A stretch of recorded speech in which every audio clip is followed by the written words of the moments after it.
స్వాతంత్రోద్యమ స్ఫూర్తితో కేంద్ర ప్రభుత్వ విధానాలకు వ్యతిరేకంగా దేశవ్యాప్తంగా జైల్ భరో కార్యక్రమం నిర్వహించారు.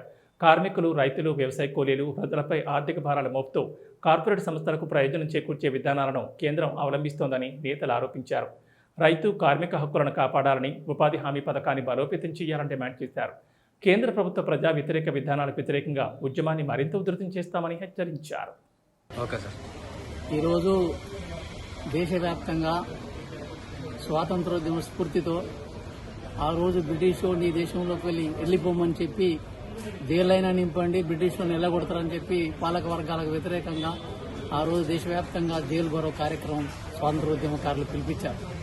దాని స్ఫూర్తితోటి ఈరోజు దేశవ్యాప్తంగా గత 12 సంవత్సరాల నరేంద్ర మోడీ అధికారంలోకి వచ్చిన తర్వాత ఏ వాగ్దానాలు చేసేది అధికారంలోకి వచ్చిందో ఆ వాగ్దానాలు ఒక్కటి అమలు చేయక ప్రజల మధ్య భారాలు వేసుకుంటూ కాలం వెలుబుస్తుంది. కాబట్టి ఆ భారాలు భరించలేక ఈరోజు కార్మిక వర్గం, రైతాంగం, కూలీలందరూ కలిసి నరేంద్ర మోడీ నువ్వు దేశాన్ని వదిలిపెట్టిపో అని చెప్పి మళ్లీ జైలు భరో కార్యక్రమం చెప్పింది. ఏంటి 12 సంవత్సరాలు నరేంద్ర మోడీ చేసే కృషి అంటే 12 సంవత్సరాల్లో మొత్తం 148 కోట్ల ప్రజల మీద భారం వేస్తూ తన అనుయాయులు 10-12 కుటుంబాలను కార్పొరేట్ శక్తులను కాపాడుకుంటూ పోతుంది. మొత్తం 12 బడ్జెట్లలో సామాన్య ప్రజానికం మీద, మిడిల్ క్లాస్ మీద భారాలు వేసింది, కానీ కార్పొరేట్ శక్తులకు రాయితీలు ఇస్తాను.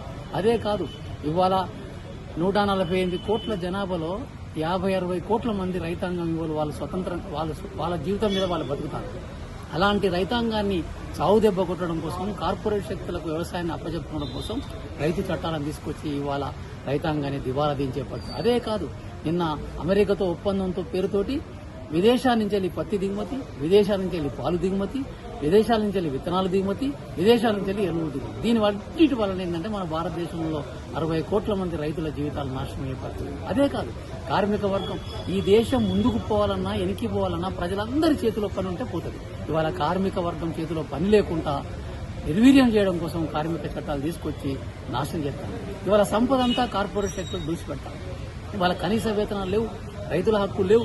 అట్లాగే వ్యవసాయ కార్మికులకు సంబంధించి గ్రామీణ ఉపాధి హామీ పథకం అనేది ఒక పెద్ద చట్టం. కరోనా టైంలో కూడా ఆ చట్టం ఆదుకున్నదని చెప్పి పార్లమెంటరీ కమిటీలు చెప్పింది. కానీ ఇవాళ వ్యవసాయ కార్మిక చట్టం ఆ పోరాడి సాధించుకున్న చట్టాన్ని, గ్రామీణ ఉపాధి హామీ చట్టాన్ని రద్దు చేసి స్కీమ్ పెట్టింది. స్కీమ్ పెట్టడం వల్ల పైసలు ఉంటే పెడతారు, లేకపోతే లేదు. ఇవాళ చట్టం పోవడం వల్ల దాదాపు 30-40 కోట్ల మంది ప్రజలు అల్లల్లాడే పరిస్థితి వచ్చింది.